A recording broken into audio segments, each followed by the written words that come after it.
जय श्री कृष्णा सा। ज्येष्ठ मास महात्म्य कथा अध्याय 14। गंगा अवतरण कथा वर्णन।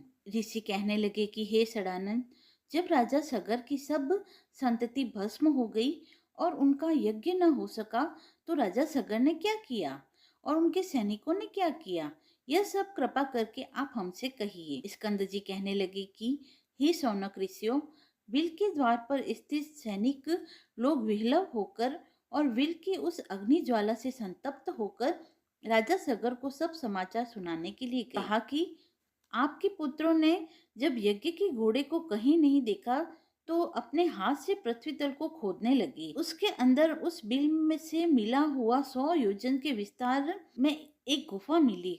उसके अंदर बहुत से सैनिक सहित आपके पुत्र सब के सब चले गए और हम सब लोगों को बिल के द्वार पर रोक दिया।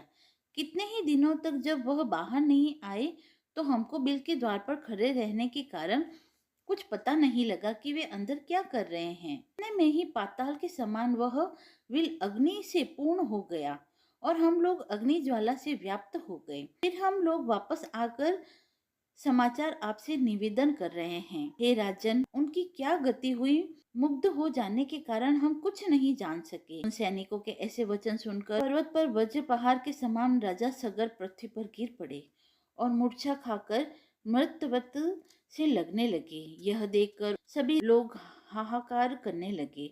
इसके पश्चात राजा सगर को उठाकर उनके मुख कमल पर जल सिंचन करने लगे। राजा को मूर्छा से जागृत देखकर ऋषि लोग बोले कि हे नृपशार्दूल, हे समस्त प्राणियों के रक्षक, शोक मत करो, क्योंकि पुरुष वीरशाली होते हैं।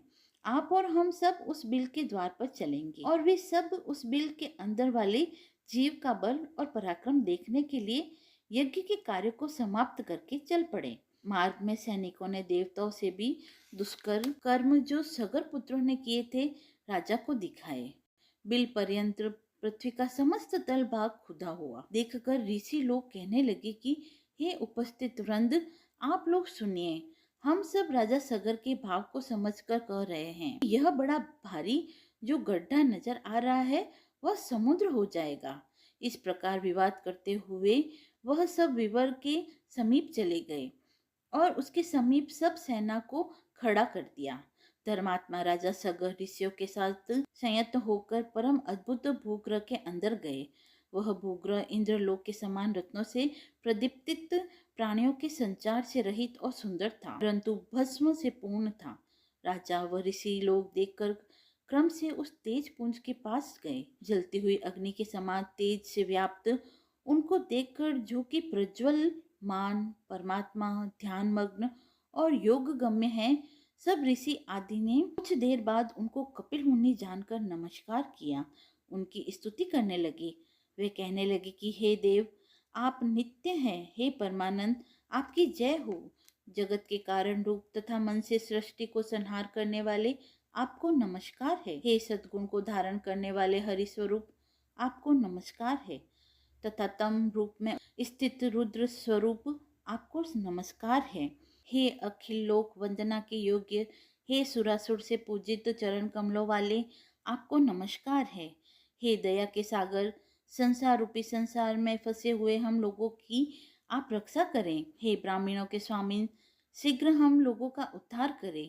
शोक रूपी विशाल किनारों से रहित जल राशि से पतित इस पृथ्वी का उद्धार करें, क्योंकि हे दीनबंधु, आप ही आदि स्वरूप वराह रूपधारी है। इस तरह स्तुति करके राजा सगर पुनः शोक मग्न होकर और वर्षा काल में जैसे महान पाषाण गिरते हैं पृथ्वी पर गिर गए। नेत्र खोलकर अपने सामने निश्चित रूप से पतित राजा सगर तथा उन ऋषियों को देखकर कपिल मुनि यह वचन बोले। इति श्री ज्येष्ठ महात्म्य गंगा प्रादुर्भाव वर्णन 14वां अध्याय समाप्त हुआ। अगर आपको कथा पसंद आई हो तो आप मेरे चैनल को लाइक शेयर एंड सब्सक्राइब जरूर करें। धन्यवाद।